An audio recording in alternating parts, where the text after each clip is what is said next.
And we're back with another episode of the Lakers Fast Break Podcast. We're closing out a Lakers weekend, everyone. It's Gerald Glass. We're coming right back at you here. Lakers Fast Break, Pop Culture Cosmos, where we cover the latest news and trends in pop culture each and every week. Twice a week, wherever you get your podcasts. Josh Peterson and I finished, which you can catch right now on YouTube and on Monday, wherever you get your podcasts. We covered this great second week for Inside Out 2. We also talked to Nintendo Direct. Plus, Josh has a surprise for me of what he wants to talk about for Facing the Franchise. So go ahead and check out all the great conversation that Josh and I had today at Pop Culture Cosmos on YouTube and tomorrow, wherever you get your podcasts. Plus, also as well, of course, Inside Sports Fantasy Football. That's coming up around the corner. Joe Soros here. He's Mr. Simblades. He's going to be busy Sinblading Sinblades with Y.com. Cool Bro says subscribe and like, or Joe will come to your house. I don't know if it's that serious, but we would sure like you to like and subscribe. Plus, also, please like and subscribe to the following great channels, including John Costa's Clutch Corner and Lakers Talk. Of course, Stone Hansen, follow him on Twitter at report_court. The Lakerholics crew, Lakerholics.com. They were here this past weekend. Everybody thought Jamie was crazy.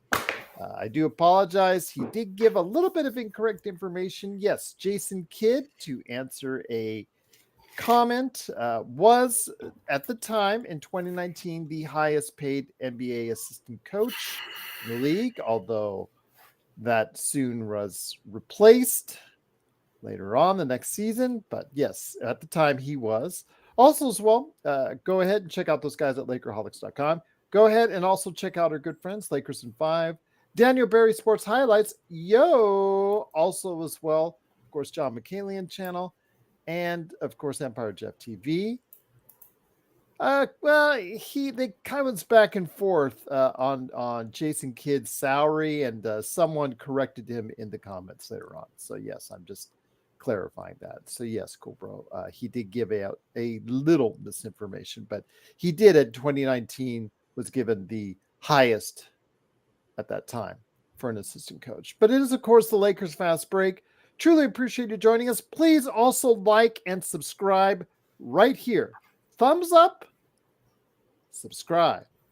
Great things you can do to help us out here at the Lakers Fast Break Podcast. Well, the Lakers this week starts a period of time where next season's fortunes may lie over the next 10 to 14 days, maybe even a little bit more than that if free agency extends a little bit longer, because you've got the NBA draft on Tuesday and NBA free agency the end of this month. So very key times for Rob Pelinka and company. How important is it for Rob Pelinka to succeed over the next few days? Is his job going to be starting to get a little hotter if he doesn't get talent around AD and LeBron? We're going to go ahead and talk about that on today's show.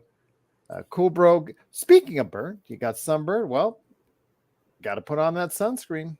It's there for a reason. But here today to go ahead and discuss what's going to go on with the Lakers over the next few days. Good man indeed. He will be in and out, unfortunately, because he is going to be extremely busy over the next few days. And that is Joe Soro. Joe, good to have you here, my friend. We will, again, be getting intermittent Joe for the next week or so.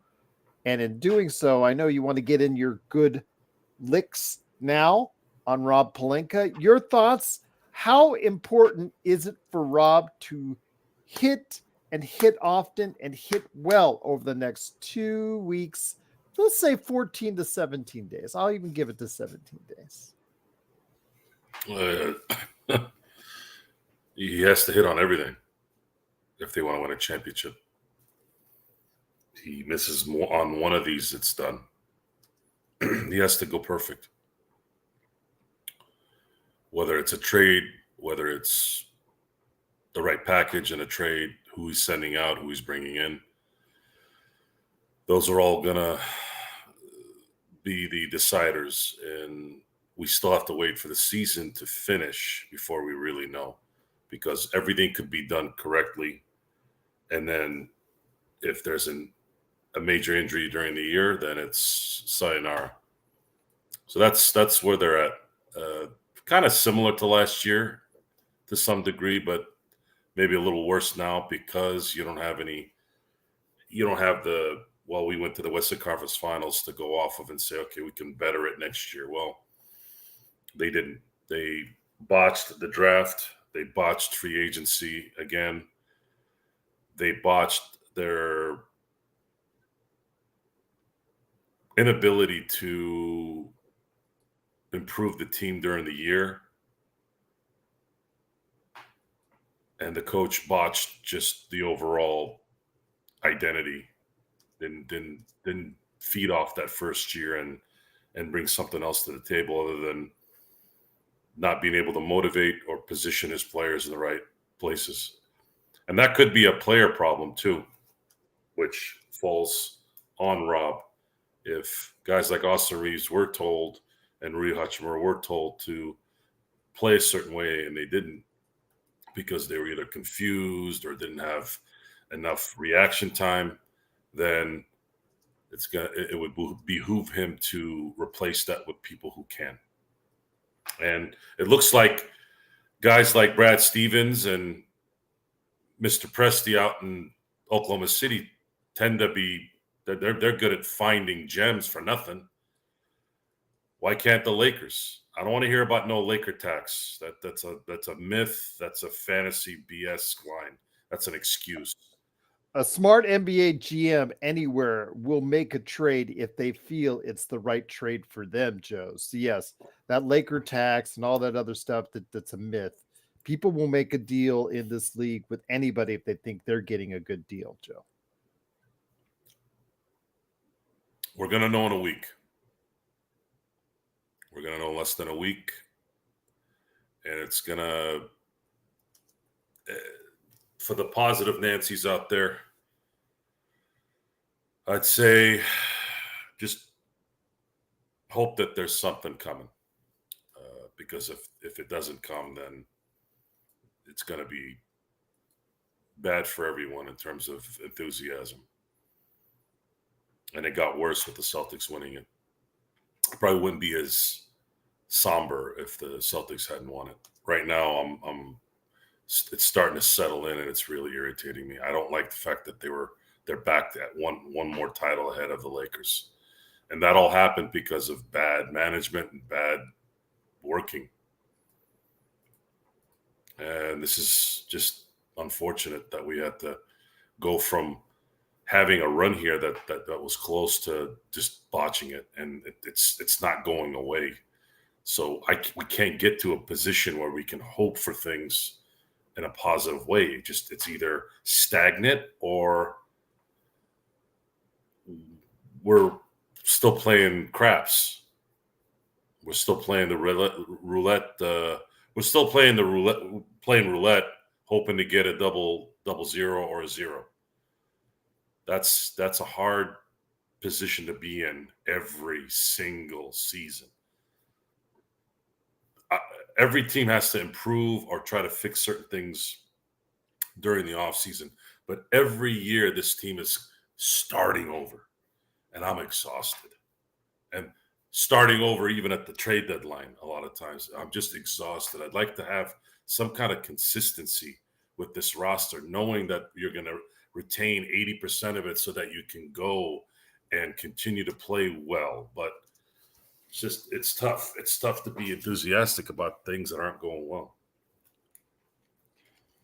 I will ask this, Joe, because tomorrow, as JSJ pointed out, the introduction for JJ Redick as coach of the Lakers officially will be tomorrow. Press conference, pomp, circumstance, press conference, blah, blah, blah, blah, blah. That's all well and good. What do you want or expect JJ to say tomorrow to hopefully get this next 10-day, 14-day, 17-day period, which is so vital for the team's short-term future, I believe, because you have to go ahead and start building right away, and now's the time to do it. What do you want JJ to go ahead and say tomorrow? Or let's say if you were there, what would you like JJ to say to you if you had a good question for him?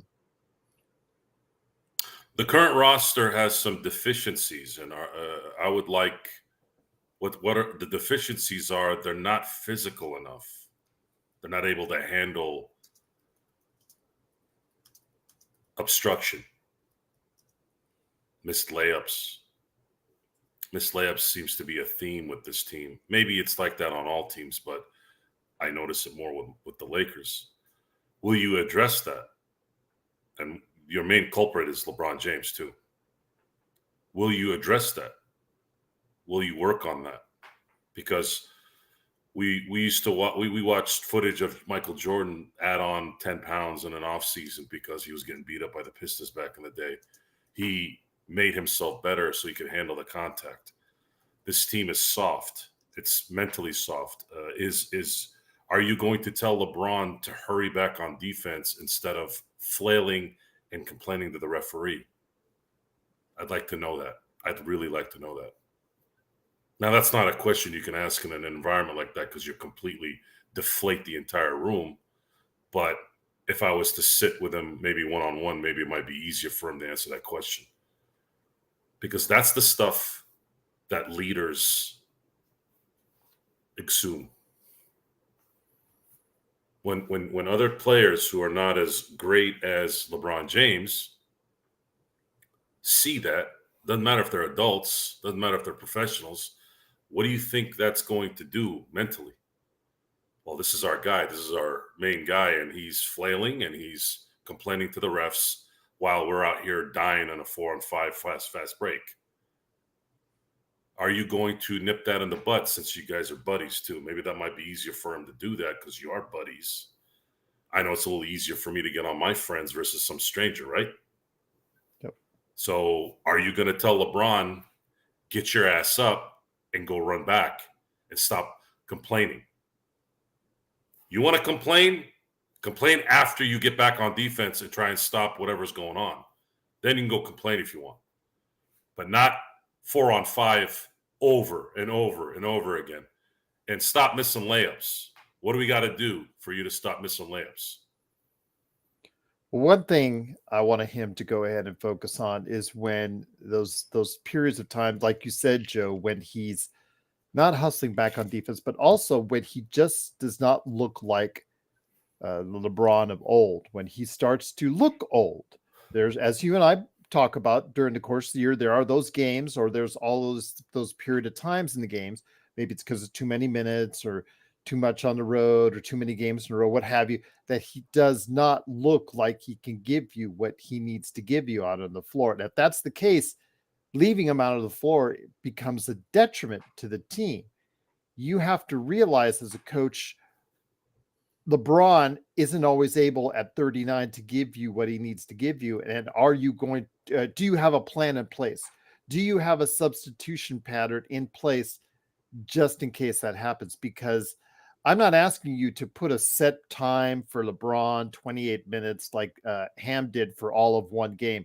That was ridiculous. Just one game and out it went. I'm asking you to get a feel of the game. If you know LeBron isn't having it that day, maybe you need to have to go and turn somewhere else. Do you have a plan B in place for those days LeBron just can't give it to you?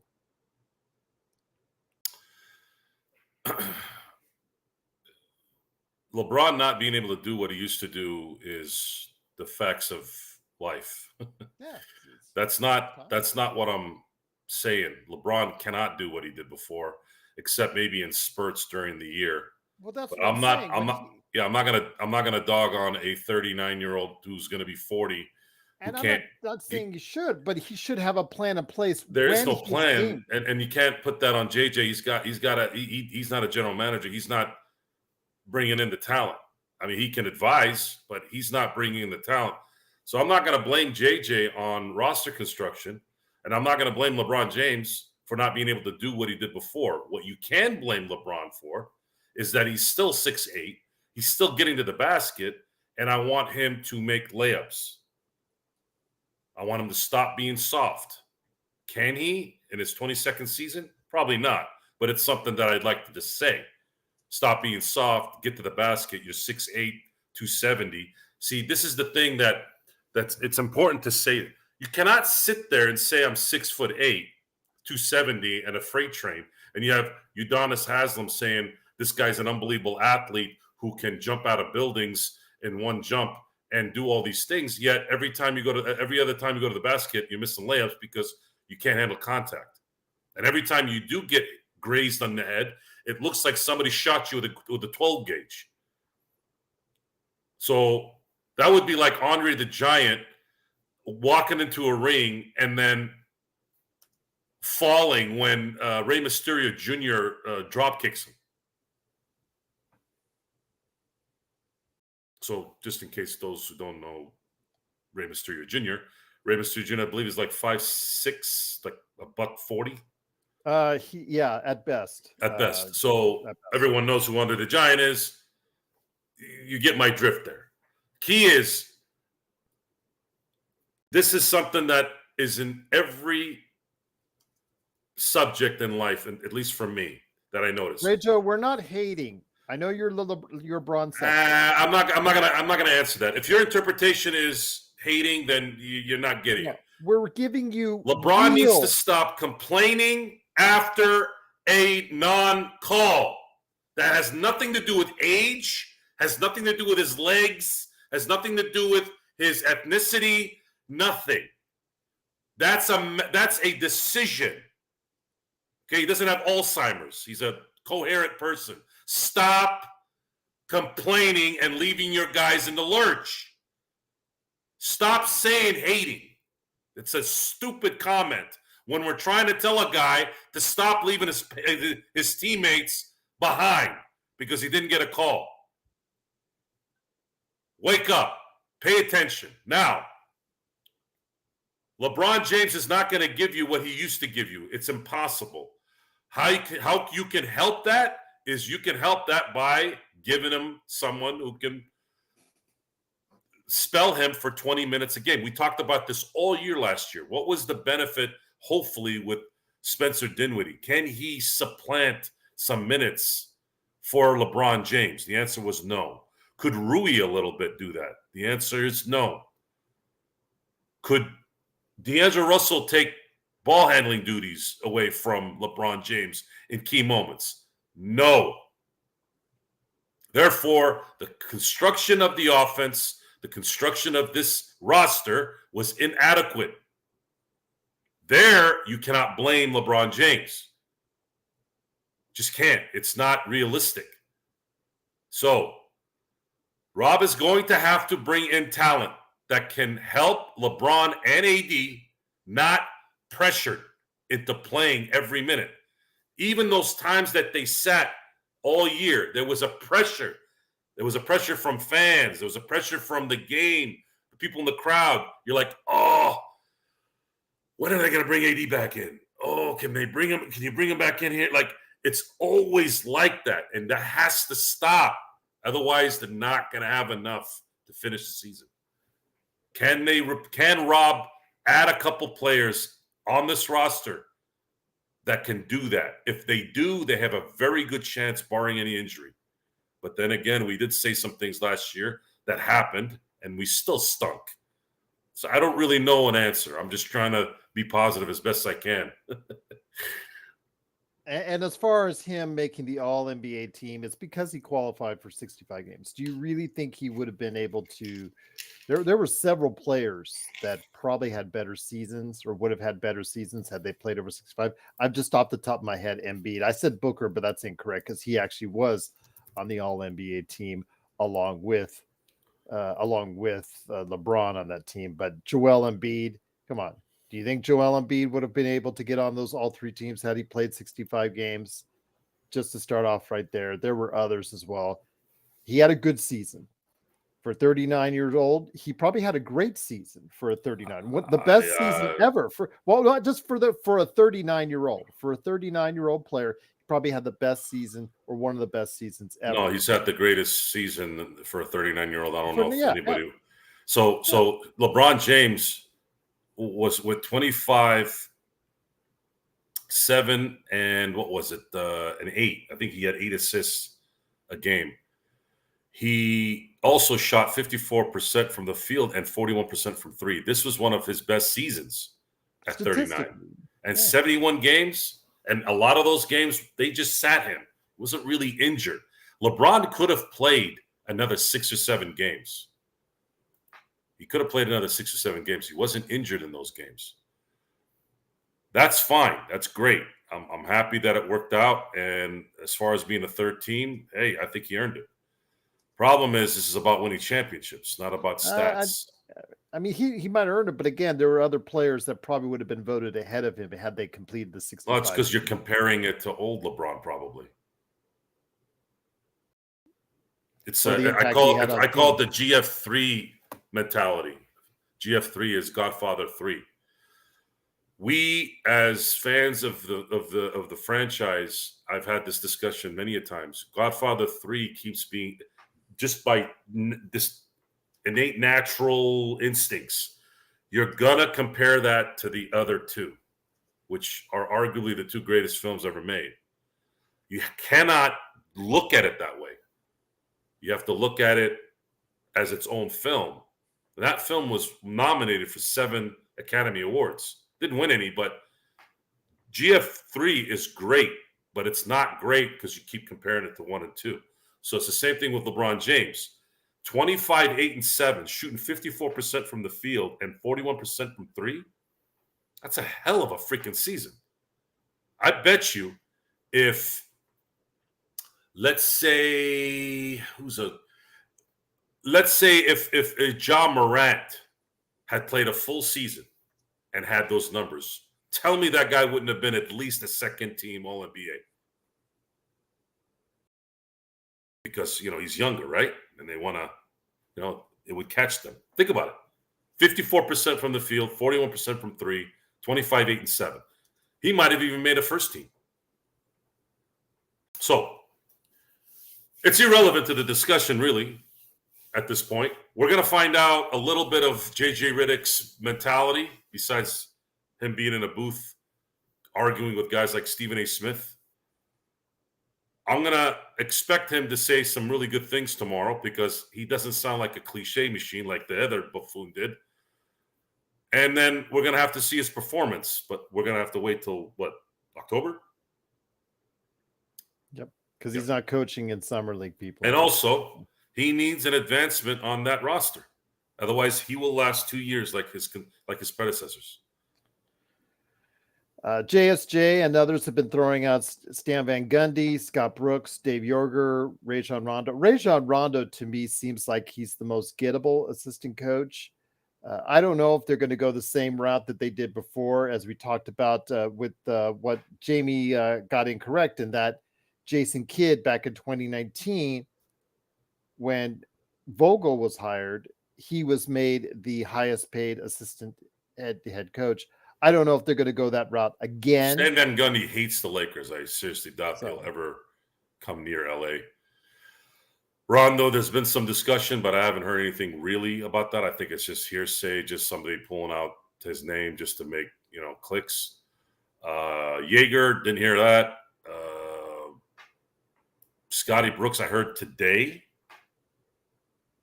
I wouldn't be surprised on Brooks. I wouldn't be against that. Former head coach, finals coach, being an assistant, sure. I don't have a lot of weight held on the assistants, but if you're going to have someone that's been a head coach and can kind of guide you a little bit in the intricacies of that position, then yeah, sure. I think that actually might be one. That might be the smarter. That might be the smarter way to go instead of bringing in somebody like Rondo who hasn't coached in the NBA as your lead assistant. I think if they're going to pick somebody. I don't think Rondo would be the lead assistant. Go ahead. I'm talking about Scotty Brooks. I know Scotty. I'm talking about Scotty Brooks would be somebody with NBA experience, coaching experience would be, but That's Rondo would probably. No, I said never mind. I'm saying Rondo would probably be brought in just as an assistant, not a lead assistant. What difference does it make? there's usually subtle differences, yes. Yeah. But you don't care about assistant coaches. No, assistant coaches do nothing. Okay. If Phil Handy was this great assistant, why'd they let him go?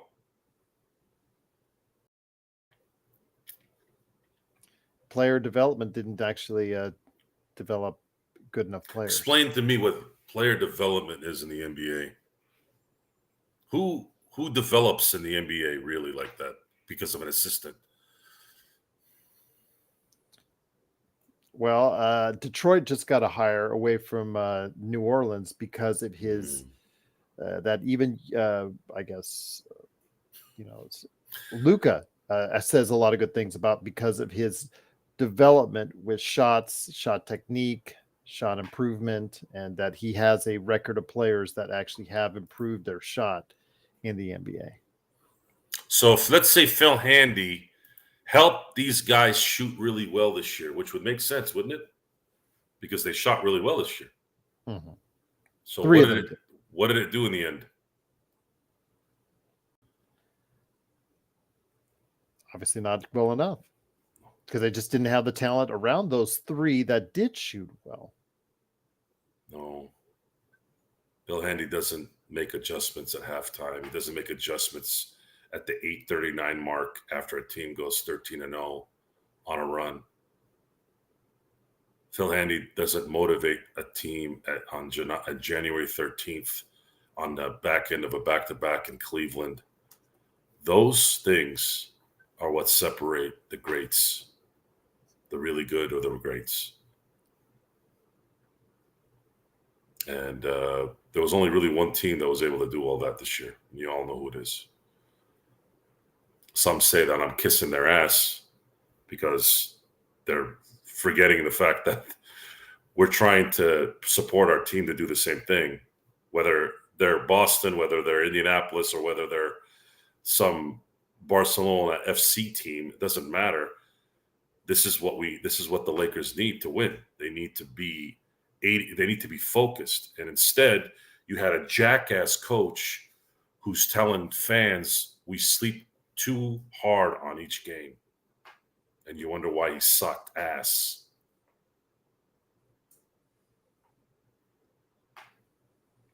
Well, there you have it. Thoughts of Joe Soro, Mr. Simblades. I mean, seriously, that had to have been probably the dumbest quote I've ever heard a coach say. I mean, that's pretty bad from a basketball standpoint. I've heard some dumb quotes over the years. I'm talking about from a basketball standpoint. I'm not talking about quotes of somebody's hair or some personal stuff where some softy got butt hurt like most people do these days. I'm talking about from a basketball standpoint, that might have been one of the dumbest, if not the dumbest thing I've heard. We sleep on too much. I'm paraphrasing. We sleep on the games too much. We're too invested in each game. Too invested in each game. You're a 7 seed, you dumb shit. What do you mean we're invested in too much? You did those 5 games you sat on your hands in your pockets cost you. Don't tell me. And I don't got to be playing in the NBA to know this either. I don't need to shoot up heroin to know it's bad. You tell me how an NBA veteran player and a head coach in the NBA, how the hell does somebody in that position say something like that and have any credibility? So we're going to find out with JJ Redick, who's already behind the 8 ball with me, because he said some stupid comments too, away from basketball to some degree. Westbrook is never coming back, Ray Joe. It did not work out before. It's not going to work out again. Xbox says, I would love to get your Giddy trade thoughts. I did have it with Legend 350, but I know that Joe hasn't had a chance to comment on it. Caruso, actually, I think you did. I think you did on that Friday show. But Caruso traded to OKC for Josh Giddey. I know he's a big fan of you're a big fan of his Xbox for obviously Australian ties. He's got to improve his jump shot and start playing some defense so that Chicago will at least try to be competitive this season. Otherwise, he's going to get a lot of the ball in a lot of meaningless games. He also has to go ahead and figure out a way to to work well with Kobe White, because that kid was one of the most improved players in the league last year and needed the ball a lot. So I don't know how that's going to work out. But your thoughts, Joe? For Alex Caruso, it's a big home run for OKC. Yeah, they need probably one more move, and they'll be a threat. Because Chet Holmgren's going to get better next year, and he'll get better the following year. And then Shea Gilgeous just continues to do what he's doing. And so marketing, let's say they get Caruso on marketing, I think they're ready to compete. They could end up in the finals next year with those two additions. Because those are the two positions they really, really needed. They needed a stalwart at guard that can guard someone, which they got, and then a center that can kind of allow them to be adjustable. And with Giddey, I mean, he's going to get the ball a lot, but yeah, still, how's he work it out with Kobe White? Is the team going to go ahead and keep Zach LaVine, or are they looking to ship him somewhere else? Possibly Lakers have been rumored, among other teams. What are they going to do there? It's going to be very interesting to see how that all plays out in Chicago, a team that needs, like the Lakers, a desperate infusion of talent. So he is 21. He still has a lot of time to develop, but he has to develop a consistent jump shot and start playing some defense. That's why he got benched at OKC. Well, I don't know. I thought the trade was a one-sided trade. I know Giddey has a lot of potential, but I don't know. I'm not looking at him being next level type guy. I might be wrong on that, but I thought it was Brogdon Williams for Drew Holiday all over again. Just scraps for a just stud. And I'm sitting over here with my hand in my pocket, wondering what the hell, why can't the Lakers do these trades? Look who the guy is that's trying to call and ask for those trades, and that is Rob Pelinka. And it's going to be a very important 2 weeks for him as far as his future going forward, I think. Obviously, he will still have time during the course of the season, then that following trade deadline, but a great part of the roster will be built over the next few days. Joe. That's, yeah. I'm going to wait to see if there's going to be some trades. That's kind of what I'm looking at. Will the 17th pick get traded? And will it be on draft night? I'm assuming it would be, right? Wouldn't it? Yeah, most likely, because the fact that maybe something set up during the day, but I think that you will not hear about a Lakers trade until draft night, if there is one. But a problem is, again, Joe, in a trade where in a draft where there's so many questions more than answers in regards to the talent that's out there, a lot of these teams are going to be trying to sell. Not as many are going to be buying. That to me is a problem. Next year is the one that everybody seems to be focusing on, a year in which the Lakers don't have a first round draft choice.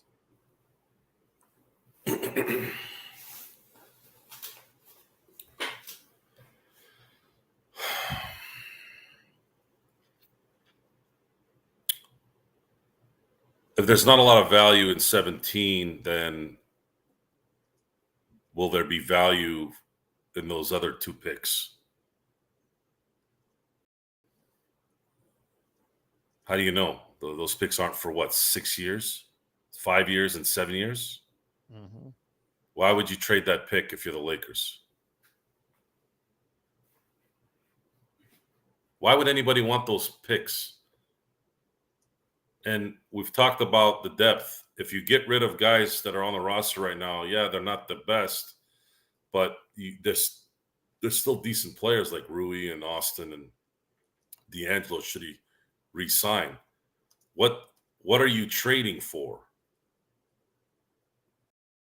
One of them I could see. somebody like Rui, but Lakers have to trade really. If you trade Rui, Vanderbilt, and Gabe Vincent and get picks into a package, that's the only way you can salvage depth by enhancing the roster. But if you start trading, if you lose D'Angelo and then you trade Austin and Rui, then your continuity is gone right out the gate. Your continuity now, you're starting over again, and then you're bringing in who?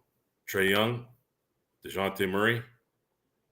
Let's say you bring in Trae Young. Is it going to be 3 guys and the merry minimums? Are you going to turn into Phoenix? You turn into Phoenix, basically.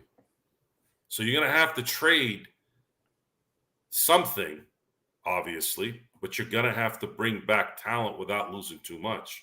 That's the difficult part. And if you're not, if you're going to waste draft picks,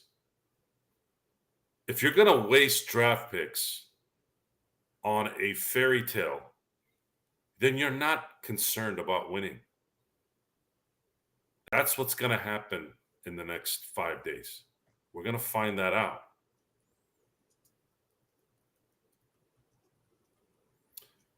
Rui, who was it for? Rui changed to Atlanta, D'Lo to. It's definitely going to have to be a 3 or 4 team trade because Lakers don't have enough. They'll need a third team at least.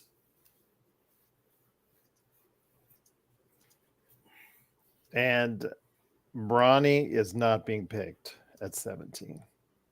That's just, again, if you want this team to win, if you want the Lakers to win, even to be at a playoff level next season, then Bronny James will not be picked at 17 if the Lakers are holding firm at. And why is that even being discussed? Is it just because you feel cool? People are trolling. That's the usual deal. Does that make you feel cool that you're watching all those hacks on TV talking about that? I'm sure we've said things that didn't happen and we were wrong on things, but I'll tell you what, we've been right on a lot of things. Hell of a lot of things. And it's usually not the best for the Lakers if that's the case. No, when we're right, it's usually not the best for the Lakers. The Lakers since 2022, 23, 24 have performed inadequately. One bad trade and then trying to make up for those bad trades in the last 2 years. They had one stretch where it worked. Bad habits are included into that too. Bad habits, and a lot of them coming from LeBron James. So if you sit there and you tell me that they're going to allow LeBron James to dictate who they draft to the point where they're going to draft someone who's not capable of playing in the NBA, then you are worse than chumps. You guys shouldn't run a gas station, let alone an NBA team. Because what gas station is going to go buy products that aren't going to sell? Oh, look, here's a chip that no one buys. I'm going to buy it. Does that make sense, Gerald? Does a convenience store do that?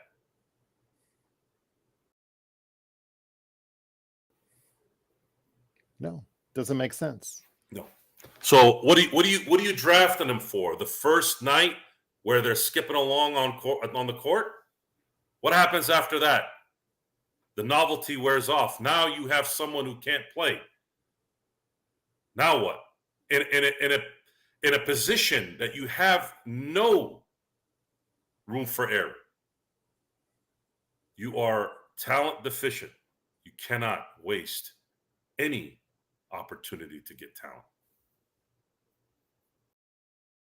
And of course, enhance the entitlement. It's funny, I bet you most of these people who are all about this into the whole concept of this thing, I guarantee you these same hypocritical a-holes are the ones that get mad when something privileged happens from some other subject.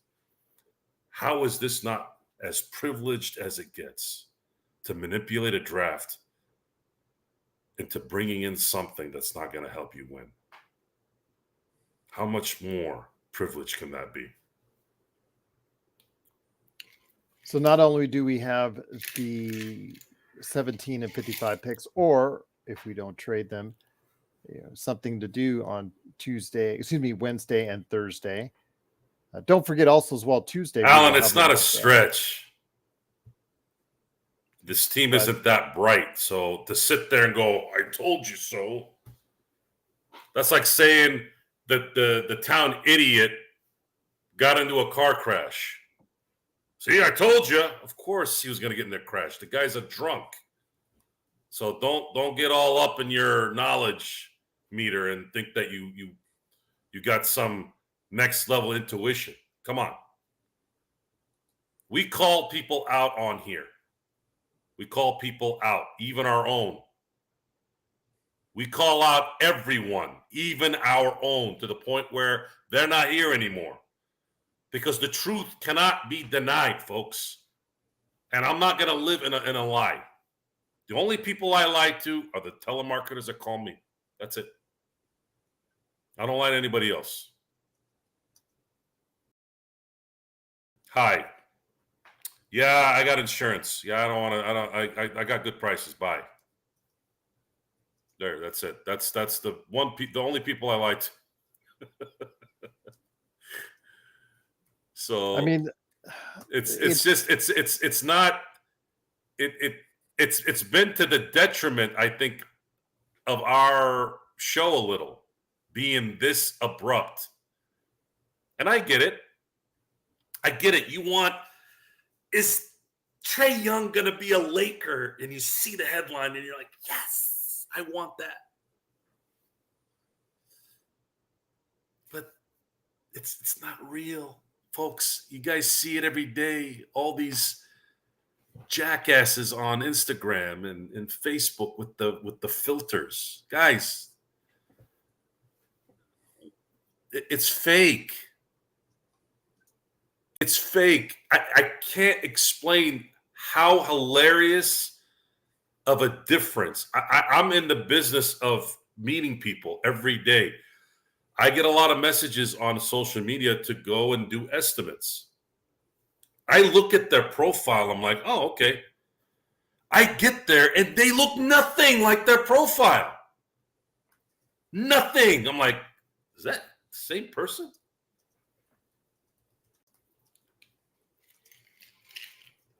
Ray Joe, they're not trading LeBron unless he asks to be traded.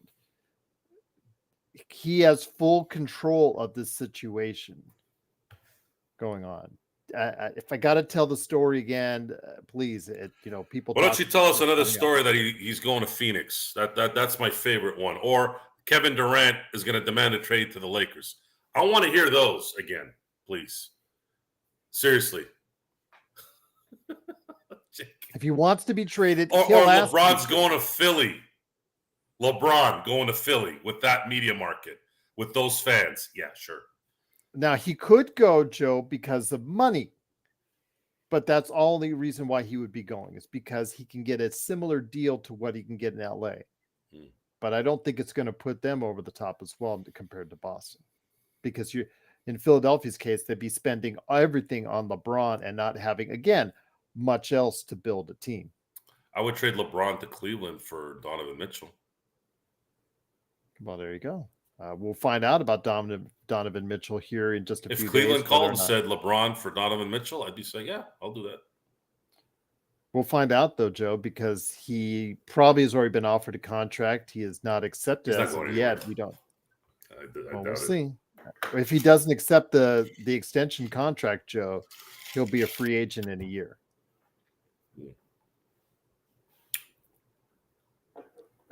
That's something to keep an eye on. But everybody's talking about in the chat older players, Butler, DeRozan. At some point, Joe, we got to understand that the LeBrons, the Currys, the DeRozans, the Butlers, there's quite a few players, 33, 34, Paul George is 35, 36, 37. These guys are better physically than guys of past eras, but still, they're not in their peak years. And I just think take people DeRozan just, for the MLE.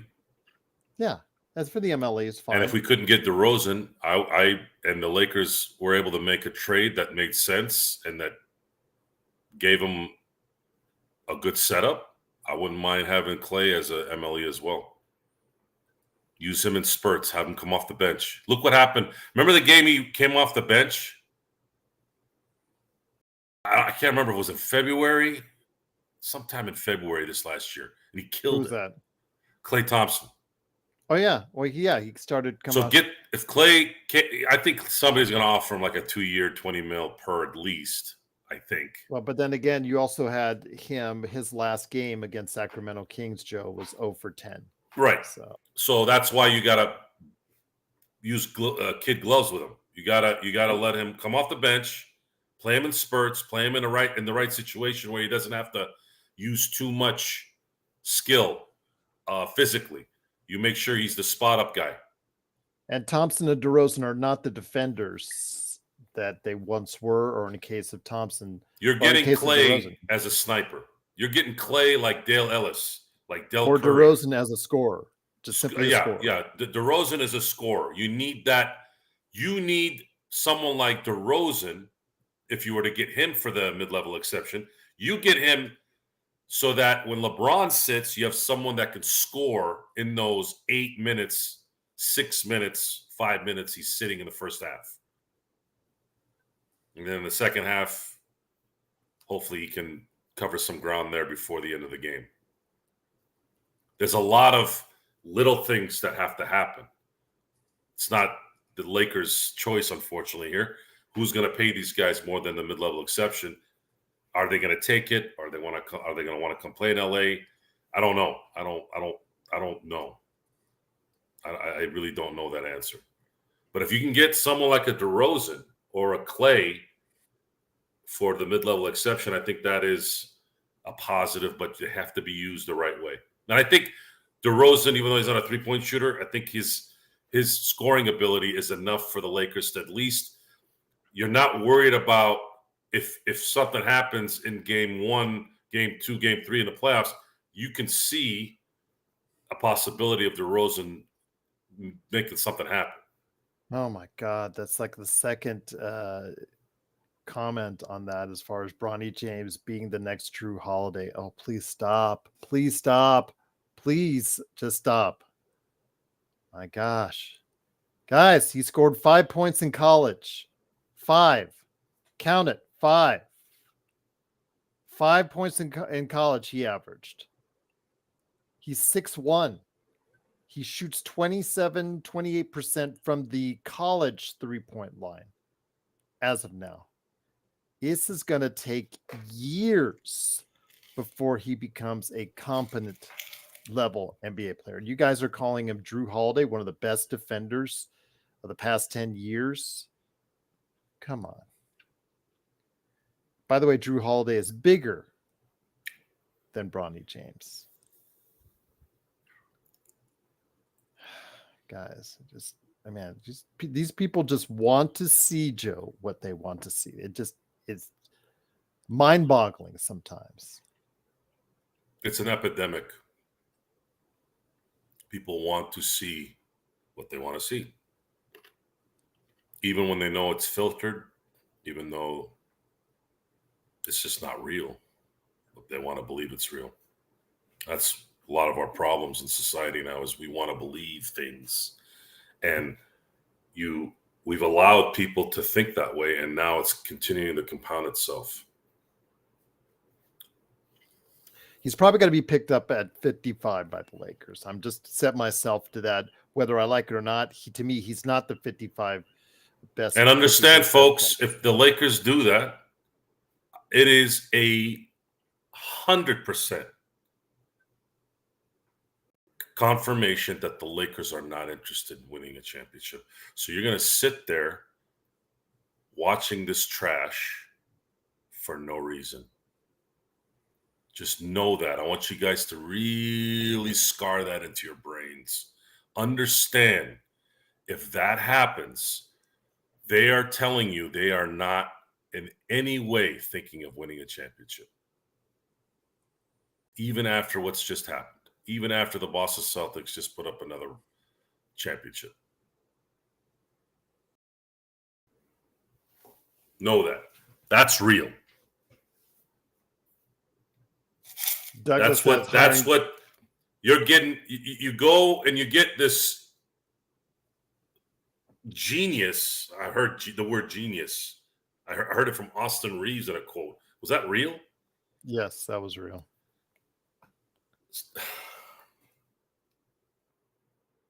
Hey, Eli, if you guys want him, you can take Bronny James at 22nd. How do you call someone a basketball genius?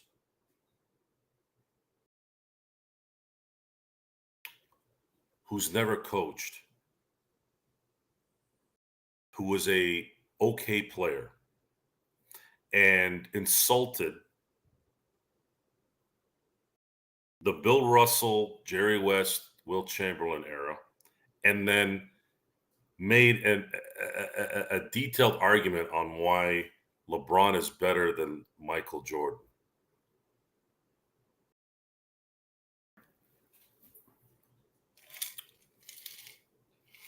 Eric says he can't take Austin Reeves serious after he stated that, especially his agent who represents him. Did you guys hear about what Kobe used to say about him? Carmelo Anthony mentioned it. F that mother effer. That was his name. Why? Because I guess Coach K kept talking him up. So this isn't the first time. This guy's had this reputation for a long time.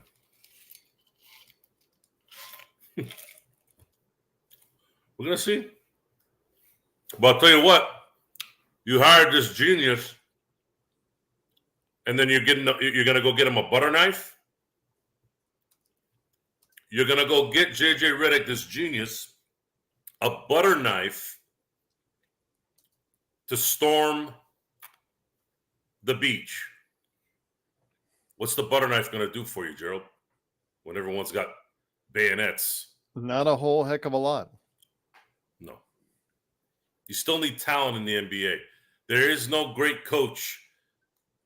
There is no great coach in the NBA that's ever won, especially consistently, without a massively great or great players. Great coaches are only as good as their great players.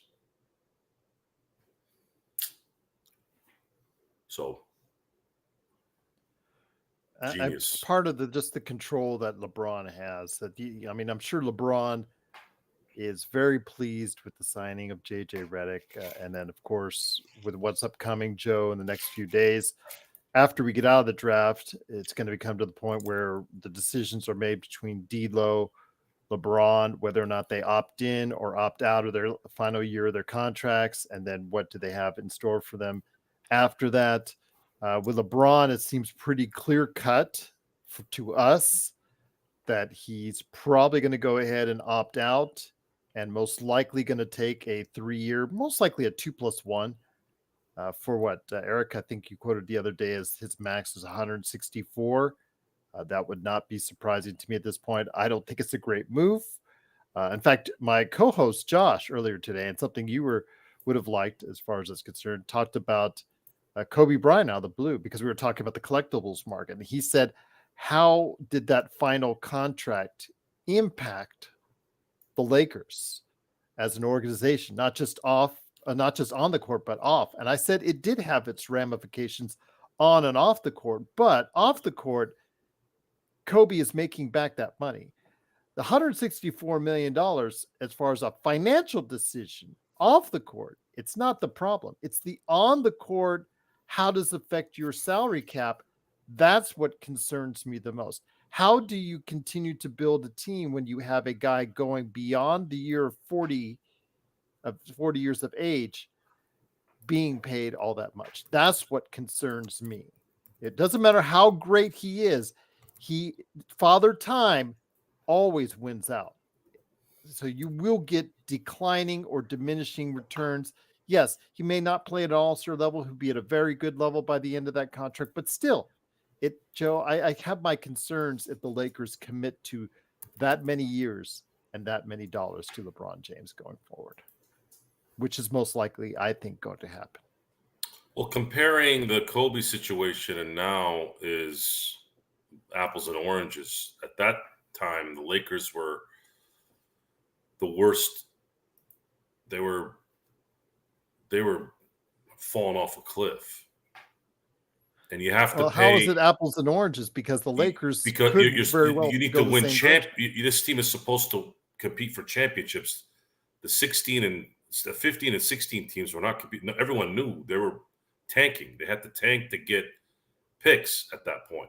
Well, the team is not currently heading in the right direction. No, but this team is still trying to compete. Those teams, there was zero chance of competing. There was no competing. We all knew that. This is different. They're trying to win here still. And you have Anthony Davis. So you think that would have happened if, let's say, the Lakers had Anthony Davis in 2015? No, they would have constructed that team to try to win a championship. And they probably would have said, Kobe, sorry, man, we got a couple of free agents here that want to play with Anthony Davis. Oh, one of them is Kevin Durant. So let's look back on that, because this is something that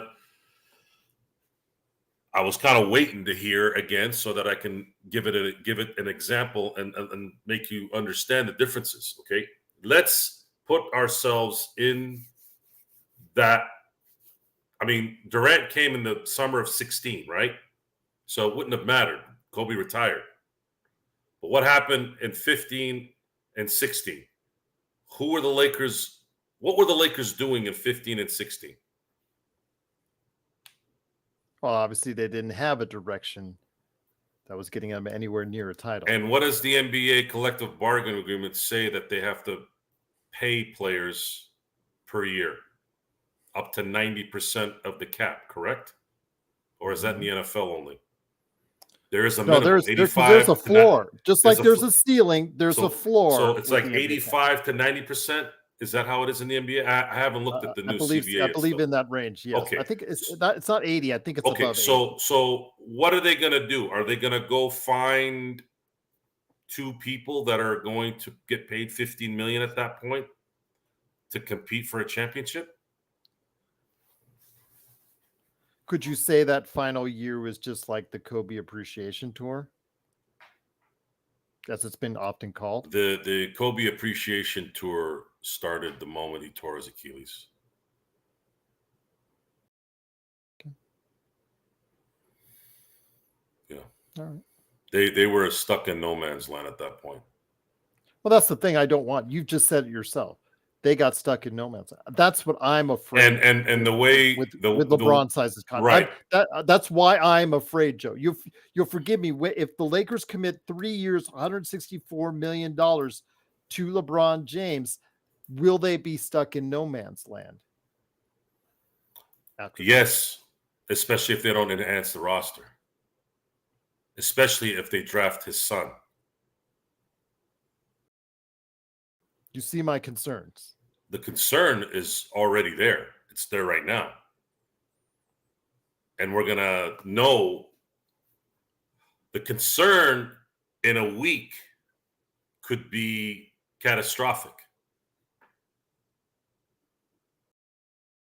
It could be catastrophic. There's not enough talent on this team. You could have 10 JJ Redicks coaching each other. It doesn't matter. This team needs talent. And it needs talent that can shoot and play defense. That was the common denominator in their last run. They had players that could shoot timely shots, which is, in my book, just as important as a good shooter. Because we saw what happened when we saw good shooting. Hell, LeBron shot well this year, folks. Rui shot over 40. LeBron shot over 40. Austin Reeves shot over 40.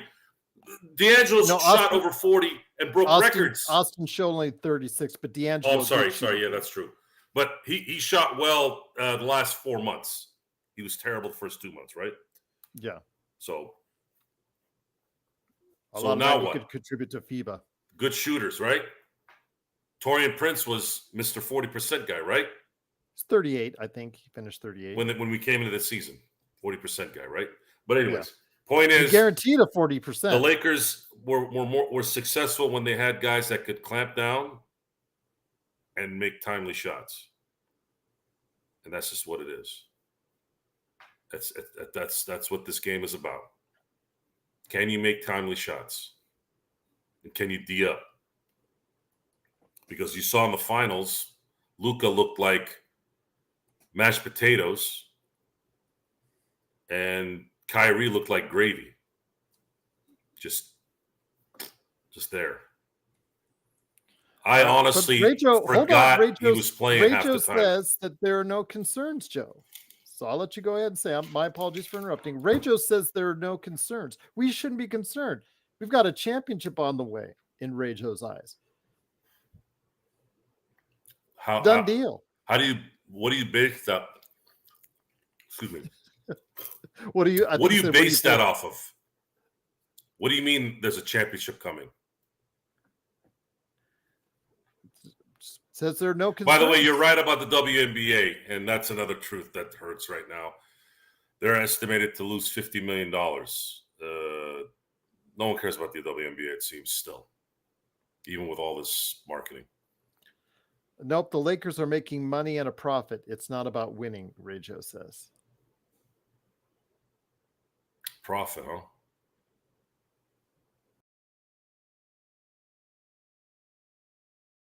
That's your argument? That's it? Again, I will go back to what was said on the Hoop Collective in regards to JJ Redick getting the job, and that this is one of the toughest, if not the toughest, head coaching position possibly in all of sports, because the expectations of the fan base and the organization doesn't always align with what the real vision or what the reality of this team actually is. The Lakers are always expected to compete for championships, even if they don't have the talent base that's there, like they did last season.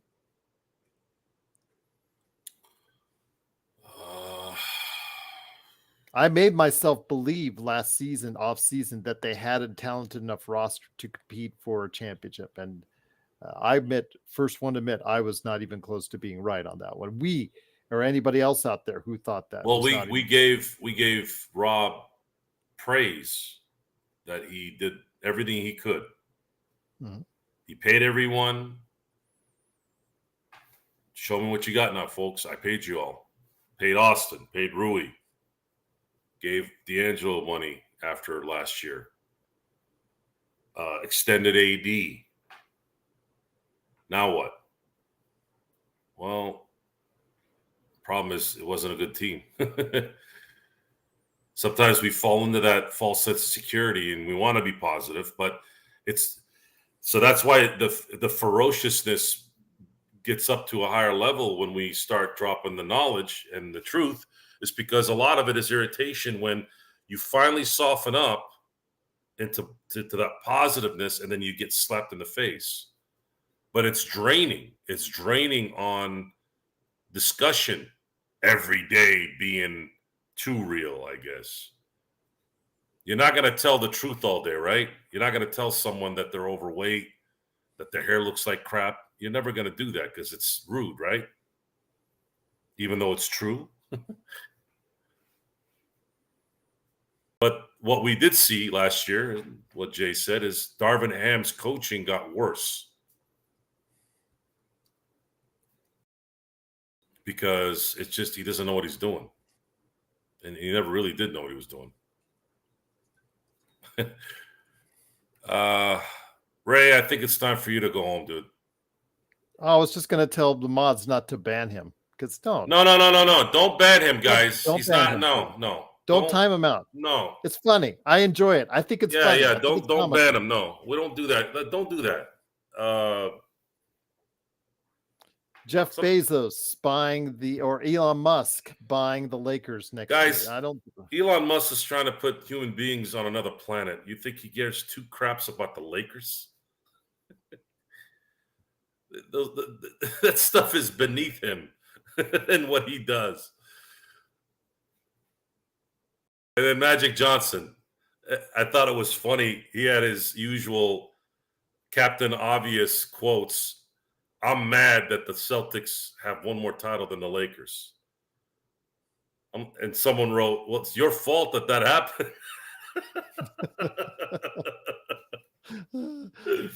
In some ways, yes, it is.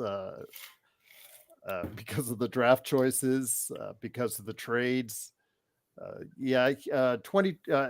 I will say that he was a great part of putting the 2020 team together, Moneyball. You could say that, but he was also part of the reasons why the Celtics won in 2024 by not getting the right draft choices, trading away players such as Zubats for nothing, a bag of chips, you could say, in Mike Muscala. In fact, a bag of chips probably would have played better during the time as a Laker than Mike Muscala. So yeah, Magic has his own evaluations that he might have missed on as well, Moneyball. So I don't want to give him, too much praise, because it's like we're in this situation now, partly a small part by some of the things that he put into place. Douglas, that's not why they're letting them walk, folks. When you win championships, the Celtics are going to lose Derek White, not because they want to lose him. It's just they can't pay another guy $30 million. It's just not going to work. Because they're about ready to drop. They're not going to pay. Derek White's not going for 30 minutes. Joe, he's not. Derek White is going to ask for the max because Tatum's going to get the max here. But when Derek White asks for a contract, no, Ray, you're not speaking facts. You're speaking schmucky. But we're not going to ban you for being a schmuck. We're just going to call you a schmuck on air because it's funny now. Yeah, we don't want you getting banned. Please, mods that are in. But you're not speaking facts. You're speaking slappy. I mean, when you're asking for Braun to be drafted at number 17, yeah, you might as well just say first overall pick at this point. Yeah. Pale Fox says Muscala could have been a Derek White. It just, again, Derek White. I hear you, Joe. They're going to have to do something because they signed Holiday to that extension. They're about ready to drop some serious cash on Tatum, but they are going to, I'm telling you, White is going to ask for the max or very close to it. He's going to White's ask gone. Just Boston knows this. Everyone knows it. They're just not going to be able to pay. They're not going to be able to pay him. Although, doesn't he have one more year left on his contract? Yeah, he does. So why are we talking about this now? I think a lot of people are still pointing that out because they're trying to find holes with Boston. Okay, so if Boston doesn't sign him to an extension, he's got to play out that last year, and then he becomes unrestricted next year, right? Yeah, he's going to be offered. He could be offered an extension. Yeah, because I wouldn't. I would basically say, Derek, I'm sorry, but we can't afford to pay you. But hey, man, go help us win a second championship in a row, and then you can get whatever you want after that out in the free market. Or maybe they'll say, hey, look, hang in there one more year, and we'll see what happens. We'll see what happens with Porzingis. He'll have a expiring contract at the end of next year. Maybe they trade him and keep Derek White. The Celtics are in a really good position right now. Either way. That's how I would negotiate it.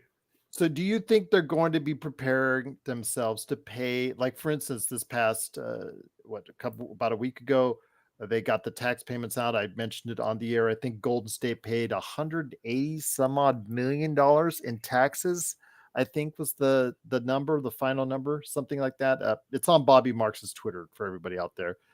Do you think the Celtics are financially solvent enough as an organization to go ahead and start? Because that's what ultimately they would have to do if they want to keep everybody, or at least their main core. Because you expect Horford's going to be retiring at some point. Their main core, do you expect them, if they want to retain that main 5 players? No, sports baby. Derek White is not a max player. Very good player, but not a max player. He'll ask for it. He'll ask for it, and he might get it from somebody because that's how the NBA is. It's all timing. But no, he's not a max player. I actually don't. Jaylen Brown and Tatum are not supermax players. Supermax players are that contract is for the LeBron in his prime, the KD in his prime, the Steph in his prime. That's what I consider a supermax player. I don't even look at Jaylen Brown, as good as he is, as good as Jason Tatum are. They're not supermax players. I have a harder scale. It's very similar to the Hall of Fame. I think too many people are getting in the Hall of Fame these days. Way too many. Okay. But no, I don't. I don't know the Boston situation. Are they the kind of team that can fork out 100 million, 180 million? Y'all also have to understand they're in the state of Massachusetts, and Golden State is in the state of California. Worse than that, they're in the city of San Francisco. All California and Massachusetts are good at is stealing your money. That's what they're good for. All they want to do is steal your money. I think Sam Hauser will ask the money here too. He's not a free agent this year, has one more year on his contract, but he is an unrestricted free agent. He is a sniper for them as well. I think he's going to be, since he is almost going to be 28. I think he's going to ask for. He's probably going to go elsewhere, so they probably won't be able to keep him. Peyton Pritchard, he's on a relatively cost friendly, about 6-7 million a year. That's pretty much a good value. Actually, that's a pretty good value for him. Horford, final year of his deal is coming up. It's about 9.5 million. So for what he gives you, even at 38, I think that's a fair deal. But yeah, I think Joe, with Derek White, Porzingis comes up in 2 years. Yeah, Tatum, like you said, it's going to be offered an extension this year, man. It's going to get really expensive. I think if Derek White wants to stay at Boston Celtic, he has the choice to stay there if he can play a little ball with them for another year. Because the Celtics won the championships this year without Porzingis.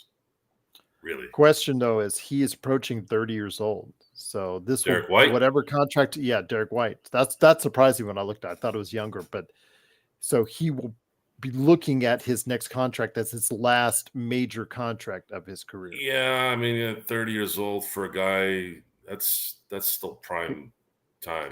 I'm saying the next contract he signs will be most likely a 5-year deal, and will probably be his last big contract that he. Well, no one can give him a 5-year deal except the Celtics, correct? Yeah, I think so. Yeah, they'll give him a 4-year deal is what most likely other teams can offer him. So, but if the Celtics can give him a deal, I would tell Derek, hey, let us know what somebody else is paying you, and we'll match it. Now, if he gets a contract from somebody in Texas, or Florida, then maybe there's a decision there financially that he'll have to make. I don't know. I don't know how Derek White values loyalty.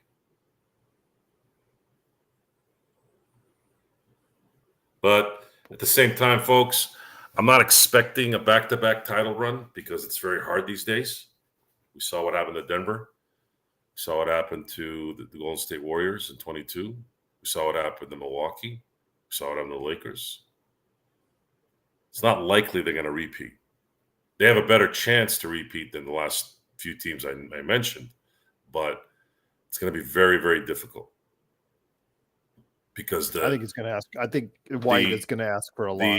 The feeling of euphoria of winning sometimes dilutes the next level energy. Now, if they come out the gate 30-3, then maybe that's a different. Then it's a different story. And we'll find out for sure. But for now, Joe, this week is all about the NBA draft. And at the end of the week, or this time next week, we'll be speculating on free agency and how that will go out. But the Lakers do have some work to do here coming up in a couple days. On Tuesday, just want to let everybody know again, we'll be having our own NBA mock draft. Hopefully we can get as many guys together that are going to be available at that time. It's going to be at 3 p.m. Pacific, 6 p.m. Eastern on Tuesday. And then we'll be here live coverage for the entire draft Wednesday and Thursday for you right here at the Lakers Fast Break. So, Joe, 17 as of now, unless, like they say, or they do as you say, move up in the draft with a trade or two. Your thoughts on what's upcoming for the Lakers? Zach Edey's name still being tossed about, my friend. Still being tossed about at number 17 for the Lakers.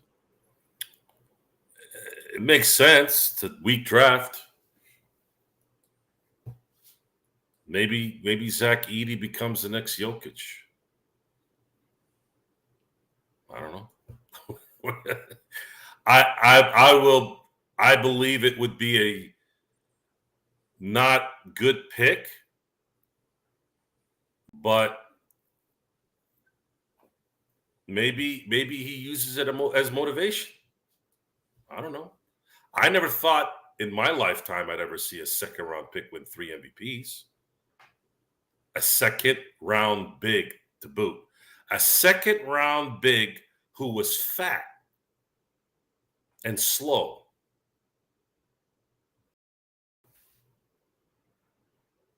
Right? Yes. Seriously, let's talk. We've been talking about this, right? Klingen. Mm-hmm. A lot of talk about, well, what's the difference between the two? And the difference in our eyes, and some of the information we've gotten, is he has a better shot at being a more complete center. Today type of center, right? He has that potential, whereas Zach Edey has more of the traditional skill set. But, and of course, that's what sets Jokic apart from everyone, right? He can shoot from half court, he can shoot from the corner, he can get to the basket, he can sit at the elbow, he can pass, he can rebound, he can make shots out of his rear end. Like, guy turned into freaking Larry Bird. He's a 7-foot Larry Bird, essentially, in the second round. And no one saw it. Not even Denver. You know why? Because they picked him in the second round. They didn't pick him in the first round. So, can Zach Edey become the next Jokic?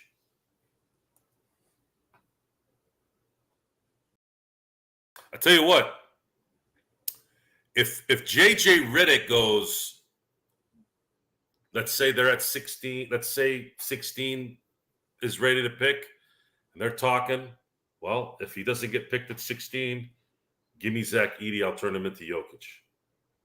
All right. Let's see. Let's give it a shot.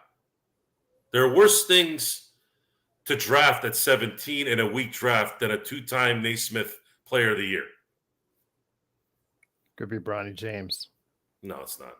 No, I'm just worried saying. About. You said they could. You just said. I'm worried about 55. That's where I'm worried about. I'm worried 55. 17. I'm not worried about 17. There's no chance in hell that guy's going to get drafted at 17. There's no way. JSJ, I haven't made up my mind yet. I know I'm going to be airing some of the games here on playback.tv/Lakers Fast Break. I don't know if I'll be attending any of the Summer League games. It's so hot just right now, just 112, 113, especially around that time. And then it gets so ice cold in there. Maybe I might. We'll see. I got some comps last year to go for a couple times last year. So I may, should the occasion rises. But I also want to make sure that we're covering it for you right here on playback.tv/Lakers Fast Break as well. So we'll see. JSJ says, imagine if JHS gets booed. I don't think he'll get booed, JSJ. Just a disappointment. I think people are willing to let it go because he had an injury-plagued first season. But if he does the same thing again next year and he does turn out to be the massive draft failure that Joe and I have already talked him to be, I'm hoping we're wrong. I'm hoping that JHS will find whatever footing he can in the league and he'll start doing it this next season. And JJ Redick can get that out of him. Same thing with Maxwell Lewis. But from what I've seen, I am not confident in that. I have not seen him being able to play at the NBA level as of yet. And I'm hoping I will be wrong. Yeah, the booing JHS is is insignificant. That was you should boo Rob Pelinka for doing that. Yeah, it doesn't help to boo these kids. JHS should not have touched the first round. And his path right now is looking like he might not even should have been taken in the second round. He's got to play better this year to justify a second round pick. If he comes up lame again this year, he shouldn't have been drafted, let alone pick 17. Just what it is. I'm not having back surgery is concerning to me. Having back surgery at this late, this early in his career, it's no bueno. Sports Baby, thank you so much. You're the best, my friend. Truly appreciate it with the super chat. My monthly membership, lads, keep it up. I truly appreciate you doing it. Thank you so much. $30.99 in Australian dollars. Truly cannot thank you for doing it. You're always welcome out there to help us out. I'll have a shot for you, Sports Baby. I'll have a shot. There you go. Shot for him. Yeah, it's the sixth one, Joe. This is the seventh. Seventh one. 25 hours. Yeah, I'm not sure that qualifies under Intel. Salud. Plan. All right, but there he goes.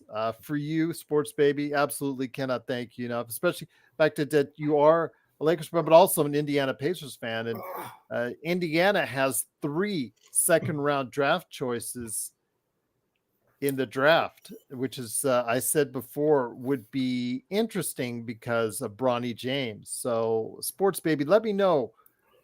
Would you be mad or intrigued if the Indiana Pacers with one of those 3 picks decides they want to go into that realm of Bronny James? Love to hear your thoughts on that. Adam says, hey guys, a lot of recent mock drafts have the Lakers drafting Edey. Yeah, I'm not super thrilled with it because, again, his mobility issues, the fact you'll always be committing to drop coverage with him in the lineup, that's not great. If he can stretch it out, there you go, Joe. Lakers right there for you.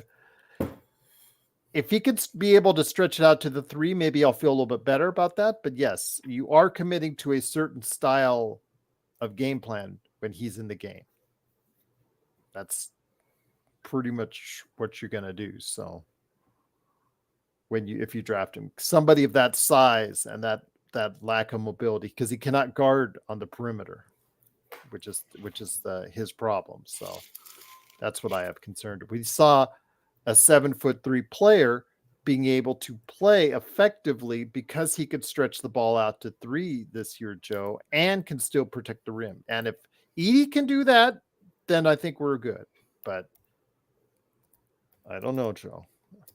Is Edey slower of foot than Zubats? Yes, gosh, he is.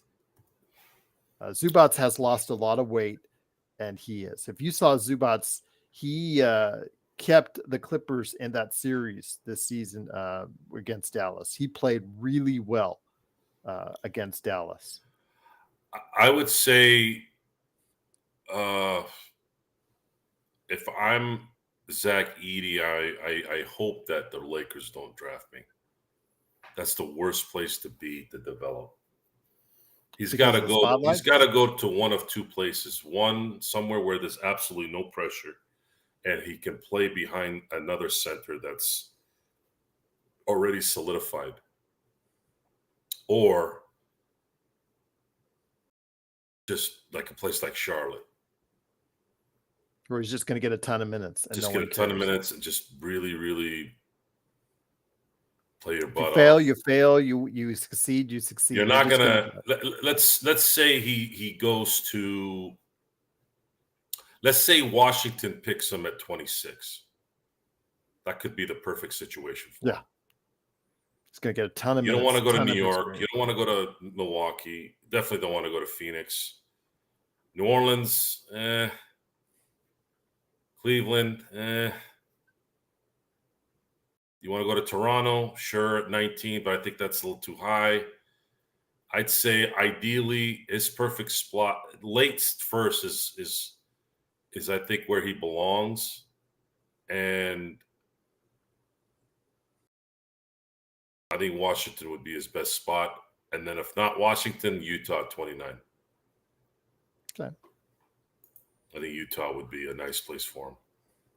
Yeah, but see, Bloodhound, you say you want Edey, but mainly as a backup second unit center. At number 17, with the lack of depth that we have on the roster, do we really want to be able to pick a backup or just a simple rotation player that's going to get you only 10 to 20 minutes a game at that spot? Joe said Rob needs to hit a double, triple, or home run at that spot, don't you think? If we have to keep that pick or we don't move up. It has to be because of the fact that they're lacking talent. It's not likely they're going to hit there with a rotational player. If they don't hit a rotational player for next year, there, I'm not going to sit here and go, oh my God, I can't believe they didn't do it. It's going to be very hard. It's hard even in a good draft, let alone a perceived bad draft. I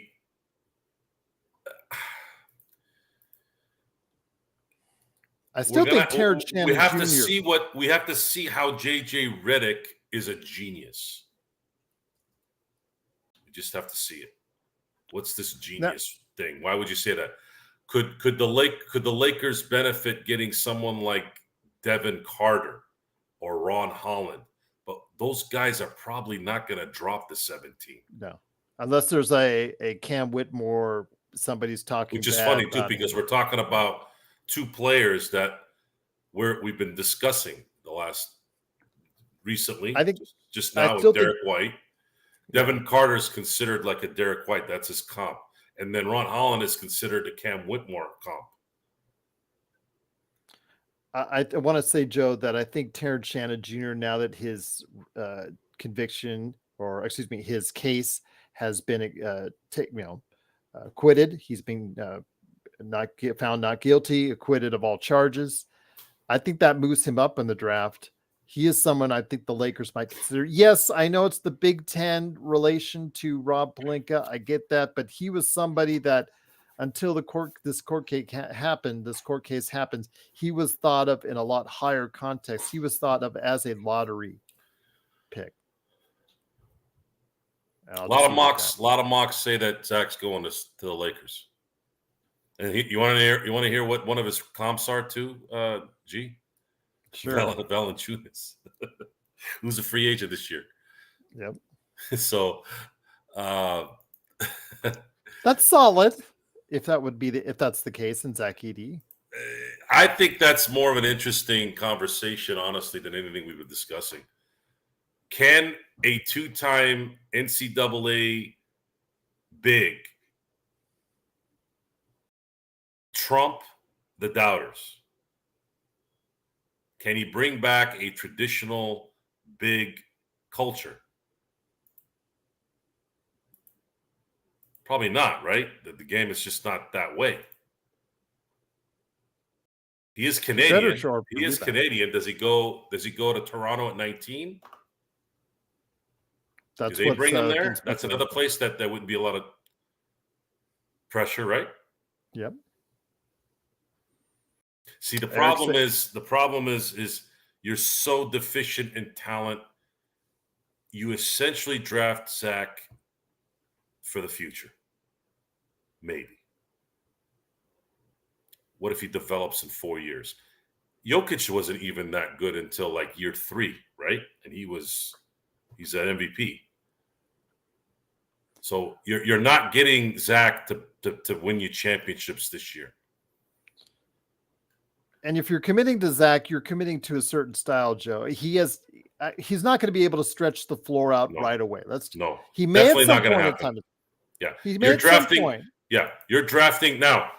The drafting of, let's say, Zach Edey. And by the way, folks, what conference is Zach Edey in? The Big Ten.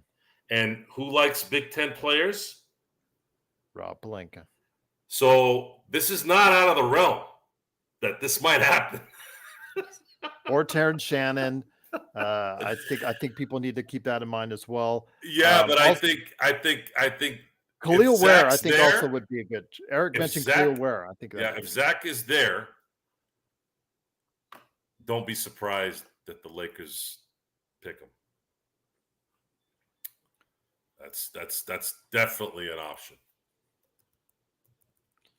Khalil Ware is someone I think that they should keep an eye on because he also has the capability to stretch it out to the three, athletic big man.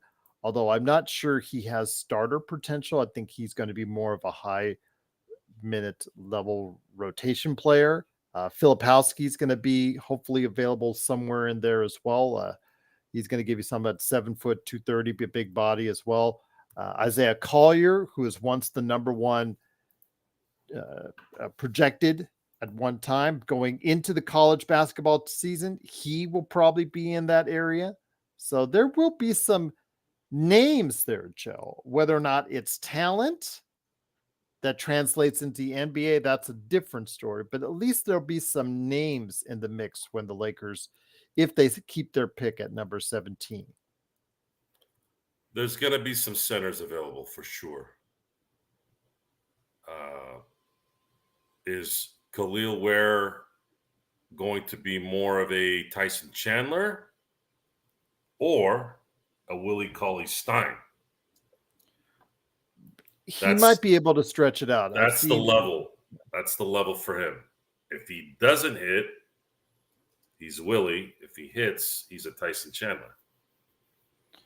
But he looks like he may be able to stretch it out to the three. But then again, Tyson Chandler wasn't really a shooter; he was a defensive. No, neither. But that's what I'm saying with Khalil Ware. He might be different. Yeah, in terms of impact, I've seen a lot of Khalil being there at 17. He is a rebounder, Joe, and he also has been comped as a Derek Lively type too. It's interesting because he did shoot 42%. He didn't shoot many threes, 42% from behind the three-point arc. Shot about let's say one three-pointer a game, but his free throw rate is 63%. So I don't know if that doesn't always translate as far as to a good shooter at the next level. So we'll see. So let's talk about that. Let's say both Ware and Edey are available at 17. They're both Big Ten players. Who do the Lakers pick? Who do I think they'll pick, or who do you think they should pick? Who do you they'll think probably they'll pick? He'll probably pick the name Edey. Rob will. Really? Who I think they should pick? I think they should pick Ware. If it's between Ware and Edey, I want them to pick Ware. I think they'll pick Edey because it's Rob. But how is that? Ware is more conducive to today's game. Why would they pick Edey? Who was the person making the pick? Yeah, but that it doesn't make any sense. That the game is played better with someone like Ware versus Edey. I'm just telling you what Rob Pelinka, the history to me and Rob Pelinka suggests that. I'm not saying it abides by common sense. Again, I would pick Ware. Is the question there is Ware is a lot more athletic than Jokic. He'll run much longer than Jokic. He might not be able to guard Jokic. No one can guard Jokic, so that's a moot point. But Ware is more likely to be the guy that can jump from the dotted line and get an alley-oops. So my answer to this is if Ware and Edey are there at 17 and they don't pick Ware, Rob should be fired right there, like in the situation room. It's not called. Just because let's put it this way: does Edey, in your mind, Joe, have the quickness to be able to rotate? No, defensively. Not right now. That's the problem. But that's not the problem. What separates Jokic from everyone else? My gosh, guy just has vision, talent, vision. Smarts. He's a step ahead of you mentally. That means his IQ is off the charts. Mm-hmm. He's not a defender, right? He's not going to make all defensive teams, right? He's just not that guy. It's not needed as much in the NBA. You don't believe me? Rudy Gobert is a 4-time Defensive Player of the Year. He doesn't do jack squat when it matters. So Edey has to be able to shoot. And he has to be able to shoot from far away. If he doesn't, he cannot really be an impact player in today's NBA. Your best centers are Joel Embiid and Jokic. And Joel Embiid does not miss sometimes. I'm watching him play. He doesn't freaking miss. And until he got injured.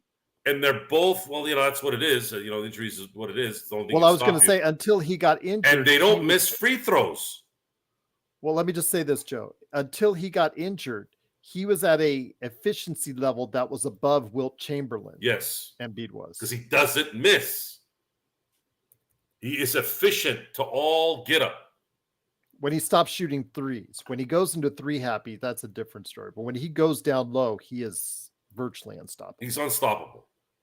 He's really, really good at playing basketball because he's a big who can shoot and make shots over and over and over again. Guy does not miss. Jokic does not miss. And that's just what it is. You got to be that guy. Adam says, regardless of what they say about Edey's defense, he's 7'4". If you can't get a 7'4" guy to block shots, you're an idiot. Well, we had a 7-foot guy named Jackson Hayes who didn't block shots. So Zach Edey would have to have a above grade basketball IQ right out of the gate. Usually bigs in this era of basketball, it's hard. The Lakers are in a crappy position right now to draft someone that they have to develop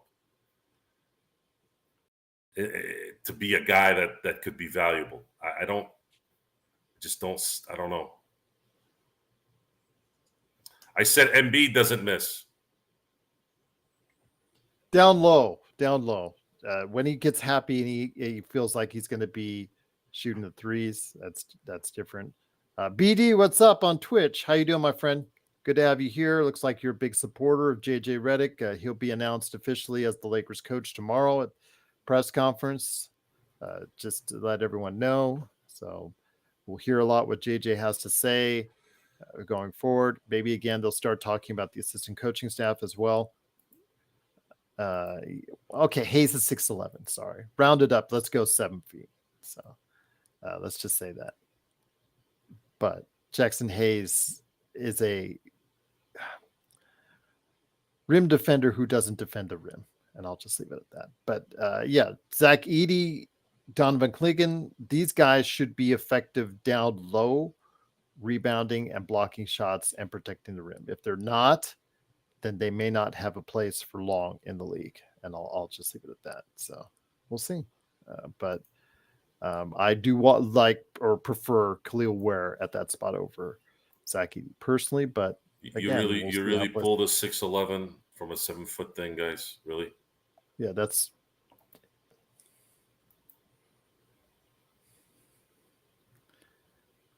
And is that with shoes or without shoes? Kevin Durant says even though he is 7 feet, I've seen him.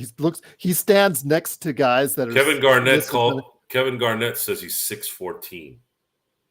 Yeah, Kevin Durant does not want to be listed at 7 feet, even though he looks taller sometimes than some of the 7-foot centers that he's standing next to at the free throw line. That's funny. I'm like, okay, all right, whatever you say. But it is, of course, the Lakers Fast Break. I truly appreciate your joining us again. Monday looks like we'll have a show based on what's said on the press conference tomorrow night. And then Tuesday, we are having our NBA mock draft. I'll schedule out here pretty soon. Please go ahead and join us for that. That's 3 p.m. Pacific on Tuesday, 6 p.m. Eastern. On Wednesday, it is the NBA draft. We're going to go ahead and simulcast that as best we can here and hopefully on playback as well. That'll be starting on at 4:30. Our coverage starts at 4:30 p.m. Pacific, 7:30 p.m. Eastern. And then on Thursday, I think it's a 1 p.m. start time. So we'll start them for the second round of the Bronny James Invitational, aka second round of the draft. So, Joe, any last thoughts? I know Andre Drummond, man, you guys really, he's playing well for Chicago. I will give him that, but man, it didn't work out last time. What makes you think that it's going to work out this time with Andre Drummond? I don't know. Why would you go back to it, Joe? You have the same AD LeBron right there with Drummond. It didn't work out well last time. What makes people think it's going to work out this time? I don't know. I would say go into this draft this week. It's not going to happen, but then again, I didn't think Cam Whitmore was going to get drafted in the 20s. Just cross your fingers that someone like Holland or Carter drops to 17. And then doubly pray, even if you're an atheist, that Rob picks one of those guys if they're there. Because that's the other part of it. Because the Lakers desperately need something like this, not only for right now, but also the future. Because you don't know what the hell's going to happen with this team, man. You don't have a clue. Adam, the draft officially starts on Wednesday at 5 p.m. Pacific, 8 p.m. Eastern. We'll be here at 4:30. Ron Holland. And then the second round is on Thursday. Ron is an explosive, athletic player. This is what the Lakers need. They need athletes, man. They need athletes. If you're going to get these young guys, get some athletes because they'll be able to play off AD and LeBron much easier than if not. Sometimes someone who's fast and can jump out the building can really, really help you. They have the energy. They have the you have to still think about those guys because of their first steps and their ability to jump out the building. Those have a benefit in this game. Athleticism helps. How many dunks did how many dunks did Brown have that were just signature dunks in the finals? It seemed like one a quarter, definitely one a game. Just you can't. You're a guy like Kyrie who doesn't really play defense, and then you move like molasses, like Luka, and Jalen just cooked them. And it's demoralizing. They're 2 points, but we've talked about how sometimes 2 points at its devastation can feel like 4 and 6 points. And that makes a difference because it emasculates the good players on that team. It emasculated Luka and Kyrie. These guys were all alphas coming into the finals, and someone like Jaylen Brown dunking all over their face made them feel lesser than. Eric, and if it was another draft, I'd say yes, but the answer is no. In this draft, anything is possible. We always talk about how these prognosticator analysts, guys like Stone Hansen, who, and like I used to, study for hours and hours and hours evaluating their draft boards and things of that nature. They just evaluate and then you pretty much take what they have as gospel. In this case, I don't think anyone really has 100% footing on any of the talent here, Joe. I really think that this entire draft is up for grabs. Number 1 might be the best player. Number 25, number 35 might even be the best player coming out of this draft when all is said and done, because there's just so much uncertainty in this draft. Probably since the Anthony Bennett draft, I probably have to say. Anthony Bennett gives the 2013 draft a really, really bad name. It's actually not a bad draft if you look at it. No. Once you see the numbers, how it played out after that, yeah. I mean, obviously, Giannis Antetokounmpo was. I've never been given an explanation still to this day on what the hell was the thought process of drafting Anthony Bennett? Duke of Earl has a question. That's something we touch on quite regularly here. I'd like for you to touch on before we head on out, my friend. He asked this question on another Lakers fan YouTube forum. I don't know what the kind of response you got on that, Duke, but we'll give it here. What are your thoughts on the Buss family Guggenheim partnership? We've talked about if Jeannie Buss sells the team, we would always like to see the Guggenheims be the beneficiary of that, Joe. Yeah, it's easy to say that because of what they're doing at the Dodgers. The problem is Mr. Anschutz has the first, or the AEG has first right refusal. And I would the almost owners of the I would almost guarantee that Correct. if Jeannie wanted to sell, that they'd be the first to get the team. They would pay $10 billion to get that. Because that's what it will take as of now, guys. It'll probably take $10 billion to buy the Lakers. Yeah. So I don't think it would be a partnership per se. That's a good question, though, on that, Joe. But I think that it's going to be not a partnership. I think they would actually, the Guggenheims would want it outright, don't you think, if they were offered that opportunity? Well, here's the difference between AEG and the Guggenheims. You guys ready? But it's a good question. You guys are ready? No, it's an excellent question. So AEG's worth around 11 billion. Guggenheims are around 320 billion. No, the Guggenheims don't own percentage in the Lakers as of this time, to my knowledge. No, not that I know of. I don't think they own any. But the Guggenheims can pay. I don't know if AEG could. They're not gonna. I don't think they could afford it. Is AEG part owner to the Dodgers? Do they own a percentage of the Dodgers? AEG? Yeah. I don't know. I don't think so. Okay. I'm just wondering that because Bloodhound dropped that in there. So it's got my mind like thinking, really? I don't know. But I just think the Guggenheims, if they're going to invest in the Lakers, they'll want the Lakers as a whole. But that is an excellent question, Duke. I'm glad you brought it up. We talked about that last week as well. And I still think, because everyone says, Jeannie, we need you to sell the Lakers, sell the Lakers, sell the Lakers. She's not going to sell the Lakers anytime soon. I still think down the road, personally, I know Joe's a little bit reluctant on that, as the Staples Centers, aka the Crypt, as the Crypt gets older and older, which is now like one of the older arenas in the league, comparatively speaking. I know it only came out in the late 90s, I know, but still it's one of the older arenas in the league. And seeing how her ex-roommate in the Clippers is now getting their own toilet bowl, aka the Intuit Dome, she'll want her own arena at some point in time. So I really think she's not going to sell unless she gets into frail health and she does not want to build in LA. There's just no place to Irwindale? build. I think they're too conceited to go to Irwindale. Gardena? No way. They built a football, mini football soccer stadium / football stadium. Gardena, no way. Okay. Carson, but that's a toilet.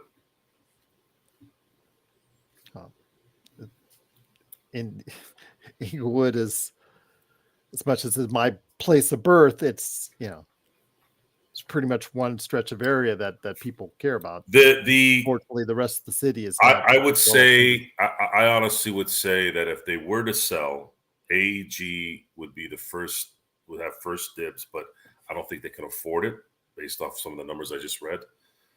Guggenheim's would have an option to take over as well. They have enough assets to do it. And Sports Baby, you mentioned earlier about Nikola Vucevic being an option for the Lakers. He gets right around 2 years, $41 million left on his contract. I looked it up earlier while Joe was talking.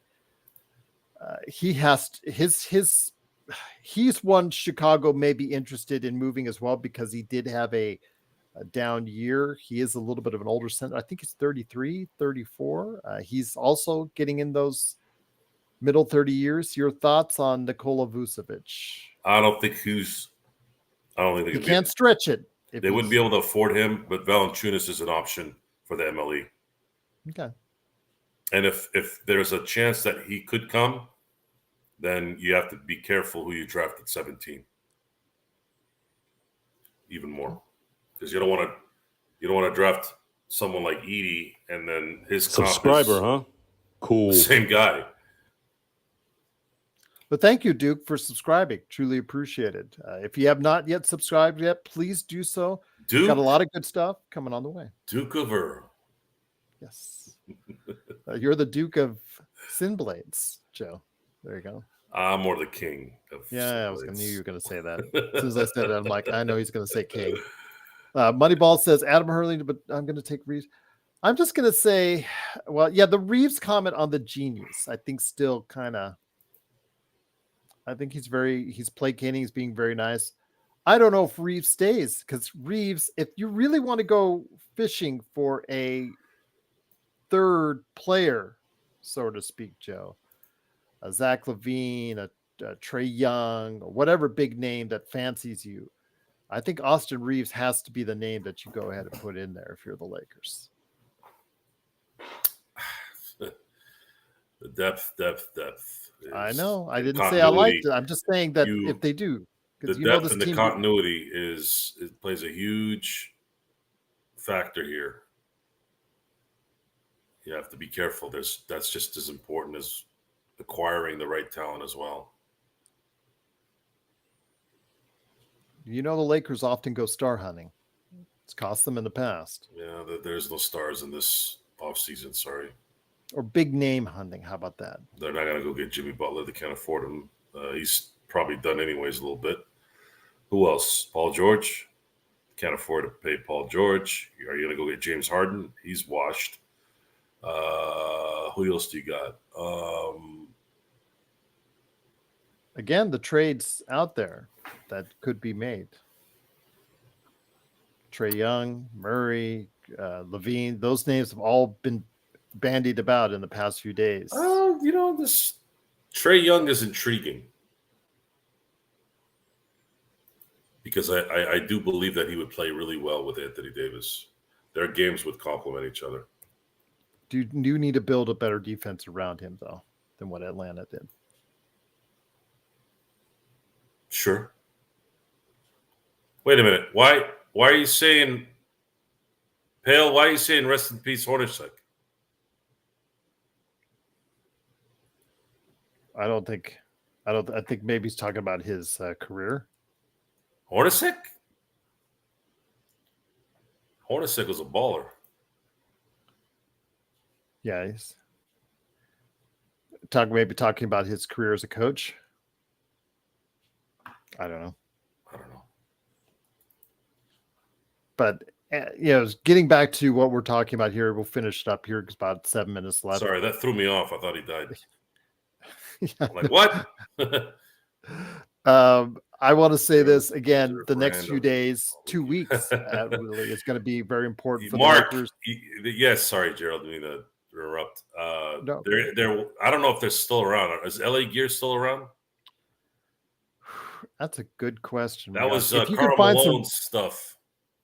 If you can find some LA Gear stuff, it might be worth some money out there. You've got the look, LA Gear. That was. I mean, they're still. I guess so, Joe, because I see it on sale at online at some. Yeah, LAgear.com. It's still there. Still there, Joe. Still alive. What do you know? But yeah, again, the next 2 weeks is going to be vital for the Lakers as far as building a team roster that could compete in the Western Conference. I'm not saying for a championship. I'm just saying compete in the Western Conference. So Bloodhound kind of doesn't. Well, I just typed in LAgear.com. I mean, they're not around like they used to be, but I'm still seeing LAgear.com. I'm seeing the logo. Yeah, the Chris Paul thing is kind of obnoxious. I don't think the Lakers need Chris Paul at this point.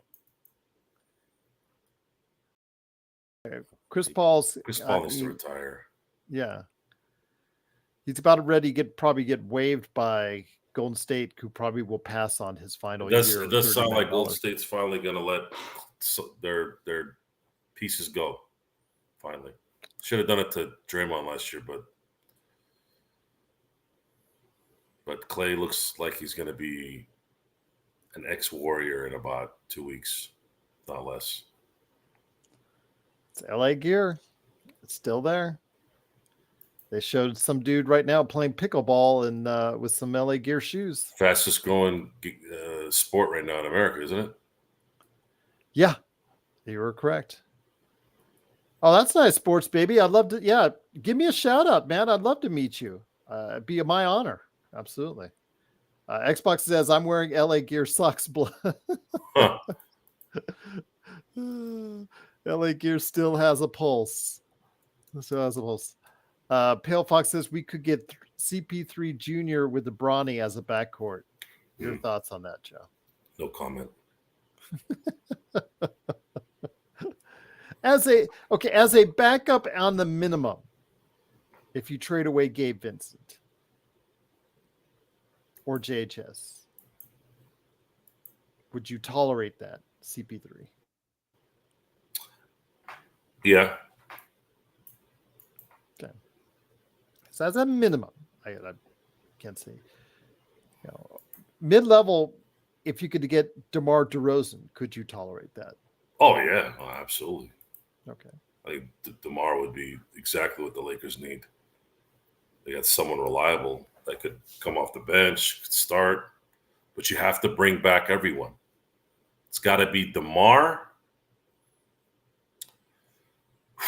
If the Lakers were able to hit at 17 and the MLE and keep everyone, they have a better shot at competing next year.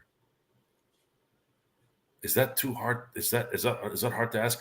And if there was an extra wild card in there where they were able to trade, let's say Rui, because you have to get a bigger contract in this thing too. But let's say Rui, Gabe, and Vanderbilt, and then a future first for someone of significance, then because you're going to have to attach Gabe and then you have trading Gabe and Vando, you're attaching something with it. I'm just that's fine, and then you get that impact player that would really, really help you win. So let's just use this as an example. Let's say they draft Ware at 17. And he's Derek Lively. Let's just say, just for discussion purposes. Huge win, right? Huge win. He's going to help, right? Cool. You get DeMar DeRozan for the MLE, and then you trade Rui, Vanderbilt, Gabe Vincent, and a first-round pick, whichever one down the road, for, let's say, a healthy Zach LaVine. You go into next year with Zach LaVine, DeMar DeRozan, a impactful rookie, and then you still have Austin Reeves, LeBron, AD, and D'Angelo. I'd say you have a better shot at winning next year than you had this last year. If JJ Redick can motivate and implement a identity on top of that, things can get very interesting, and you'll see a lot more positiveness on the show. Lakers cannot start the year slow again, folks. Those days are over. They need to start winning out the gate. No more of this gotta do whatever, especially if they have the correct roster. If they what if JJ needs a learning curve? He does need to have a learning curve, and we know that, but it can't be for 30 games. It's got to be 10 games. They're 5-5 out the gate. They got to get to 20-10 after that. I'm not saying this because I'm being unfair. They don't have room in this conference to start slow. That's why getting those players is absolutely imperative.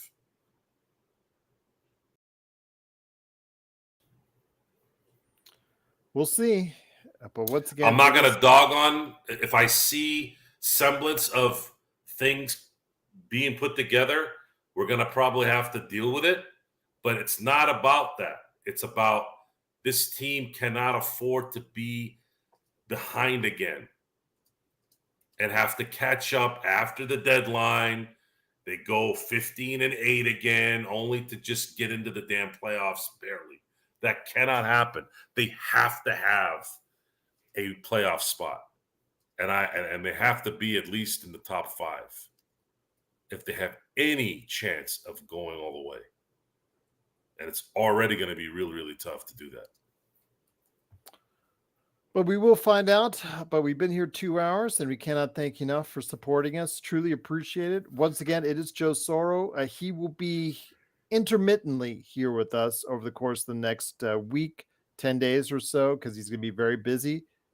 He has already stated that already, so he will be here as much as he can. But I will be here. Hopefully, I'll have as many guys with me here to go ahead and give me some help.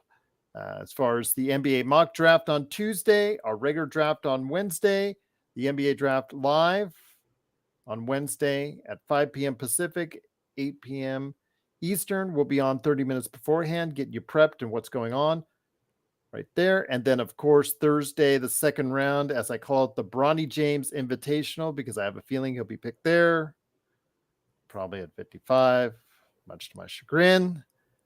That'll be taking place on Thursday at 1 p.m. We'll be there as well. But yes, we'll be here all week. Hopefully be able to go ahead and give you the kind of analysis you need as Lakers fans, and truly appreciate it. You make sure you like and subscribe so you get the latest notifications on when we go live right here at the Lakers Fast Break Podcast. Joe, again, congratulations on your work ahead. Travel safe, my friend. Thanks, Mark. Thank you. Thank you, Gerald. Thank you. Any last thoughts, my friend, before we head on out? Yes. Enjoy the next few days as much as you can, because this could go really, really bad or really, really good. And I don't think it's going to be in the middle. Is it ever with the Lakers? Last year was a little bit because we were in the unknown. Purgatory. I just want you. We're going to have to get out of purgatory. That's the problem. Yeah, it's either going to be really bad or really good. There's not going to be any middle this time. We're going to hell or we're going to heaven. But the heaven part, we still got to wait. But if we go to hell, Joe, it's even worse because we don't even have our pick next year. We don't have our pick, and you're probably signing LeBron for 3 more years. And if they end up bringing in his son, you might as well just put a fork in him. Don't be surprised if they don't make the playoffs next year if that happens. Because you also have to be dependent on AD playing at as many games as he did last season. And that's something he typically has not done. So we'll hopefully keep our fingers crossed for another healthy year for him and LeBron coming up this season. But of course, it is the Lakers Fast Break. We will continue to report on what's going on with the Lakers. We'll be with you again tomorrow night, but also as well, don't forget, Tuesday is our NBA mock draft. Wednesday is the real thing, NBA draft 2024.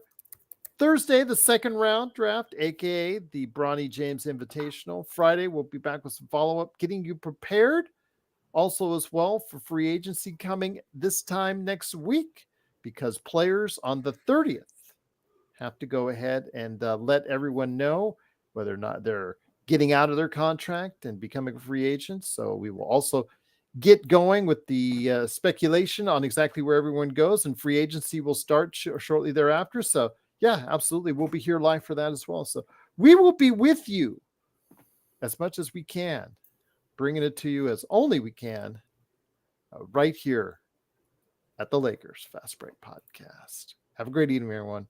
Be safe.